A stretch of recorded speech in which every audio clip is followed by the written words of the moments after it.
রোহিঙ্গার কারণে আমাদের টেকনাফে বৃহৎ সমস্যা তৈরি হয়েছে।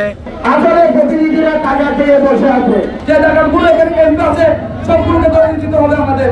আমরা টেকনাফে কোনো প্রকার রোহিঙ্গা চাই না। রোহিঙ্গার কারণে আমাদের টেকনাফে বৃহৎ সমস্যা তৈরি হয়েছে। বৃহৎ অপরাধের সাথে রোহিঙ্গাদের জড়িততার আমরা সক্রিয়তা আমরা দেখেছি। রোহিঙ্গারা জড়িত রয়েছে বিভিন্ন বড় ধরনের অপরাধে। আমরা টেকনাফে আর কোনো প্রকার বড় অপরাধ রোহিঙ্গাদের দ্বারা সংগঠিত হোক সেটা আমরা চাই না। যে হারে নতুন করে রোহিঙ্গা অনুপ্রবেশ হচ্ছে আমাদের দেশে, সীমান্ত দিয়ে টেকনাফ সীমান্ত দিয়ে যে রোহিঙ্গা অনুপ্রবেশ হচ্ছে অতি দ্রুত আমরা সেটার বন্ধ চাই আমরা। এবং সেই সাথে আমরা চাই আমাদের টেকনাফ এবং উকিয়াতে যে সকল রোহিঙ্গারা অবস্থান করছে তথা বাংলাদেশে তাদেরকে দ্রুত প্রত্যাবর্তনের দাবি জানাচ্ছি। সেই সাথে আমাদের টেকনাফকে একটি শান্তপ্রিয় টেকনাফ হিসেবে আমরা সর্বমহলের মানুষের কাছে আমাদের একটি টেকনাফকে শান্তপ্রিয় টেকনাফ হিসেবে চাচ্ছি। রোহিঙ্গা আসার পরে যে আমাদের জীবন হুমকির মুখে নিরাপত্তাহীন হয়ে গেছে, এটার জন্য আমরা সরকারকে এর আগেও দাবি জানিয়েছি। আজকে নতুন সরকারকে আমরা মানববন্ধনের মাধ্যমে জানিয়ে দিতে চাই, এই সুন্দর নৈসর্গের মতো একটা টেকনাফকে যারা সন্ত্রাস, লুটপাট, অপহরণের বাণিজ্যের একটা স্তর তৈরি করেছে, সেই স্তর থেকে আমাদের টেকনাফবাসীকে মুক্ত করতে হবে।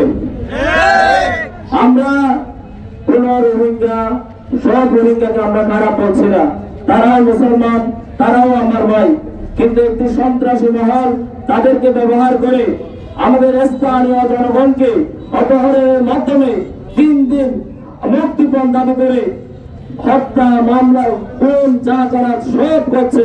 কিন্তু প্রশাসনের যথাযথ ভূমিকা না থাকার ফলে তারা দিন দিন হিংস্র হয়ে যাচ্ছে। আমাদের টেকনাফে রোহিঙ্গা থাকতে পারবে না। আসলে প্রতিনিধিরা টাকা খেয়ে বসে আছে।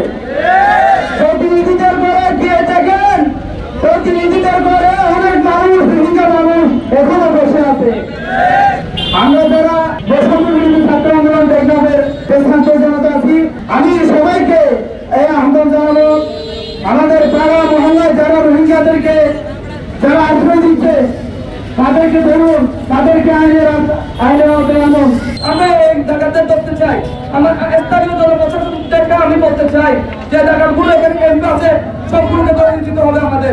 রোহিঙ্গারা এসে আমাদের দেশে সমস্যা করেছে। কিরকম সমস্যা? আগে একটি মিস্ত্রি 800 টাকা বেতন পেত, এখন আমাদের দেশে বেকারত্ব কি জন্য বেড়ে গেছে? একমাত্র বেকারত্ব বেড়ে গেছে, রোহিঙ্গারা 700 টাকা দিয়ে মিস্ত্রি কাজ করতেছে। আমাদের টেকনাফের মানুষ 800 টাকা থেকে বঞ্চিত হয়েছে, পরে বেকারত্ব সৃষ্টি হয়েছে। এই জন্য রোহিঙ্গারা এদেশে এসে আমাদের নানান সমস্যা দেখা দিয়েছে। এই সমস্যা দূর করতে আমাদেরকে অবশ্যই রোহিঙ্গা অনুপ্রবেশ বন্ধ করতে হবে, রুখ করতে হবে। আমরা টেকনাফে কোনো প্রকার রোহিঙ্গা চাই না, আমরা একটু শান্তিপ্রিয় টেকনাফ চাই। প্রতিদিনই নতুন করে আমাদের প্রতিদিনের উন্নয়ন খরচ করছে, হচ্ছে তা আমাদের সেই প্রশাসন আর দেশে যাওয়ার কথা কিন্তু প্রত্যেক বিষয় প্রশাসনের কোনো পদক্ষেপ আমরা দেখতে পাচ্ছি না। আমরা সর্বমহলের কাছে অনুরোধ জানাচ্ছি, আপনার আশেপাশে হোক, আপনার ছেলেমেয়েরা হোক, রোহিঙ্গাদেরকে জায়গা দিয়ে থাকে, কোনো প্রকার রোহিঙ্গা তাদের মুক্ত থাকে, তার তথ্য আপনি আপনার স্থানীয় নতুন সদস্য এবং চেয়ারম্যানের মাধ্যমে আপনি তার তথ্য বড়ঘাট বিজেপির কাছে পৌঁছে দেন। বড়ঘাট বিজেপির প্রচার সেই রোহিঙ্গার প্রবেশ বন্ধ করবে, সেই সাথে রোহিঙ্গার প্রবেশ বন্ধ এবং পথপ্রত রোহিঙ্গা প্রবেশ বন্ধের দাবি জানাচ্ছি আমাদের এই বৈষম্যবিরোধী ছাত্র আন্দোলনের পক্ষ থেকে। যদি আমাদেরকে আগামী 6 মাসের মধ্যে কোনো প্রকার আশ্বাস দেওয়া হয় তাহলে পরবর্তীতে আমরা বৃহৎ কর্মসূচি নিয়ে মাঠে নামবো, ইনশাআল্লাহ।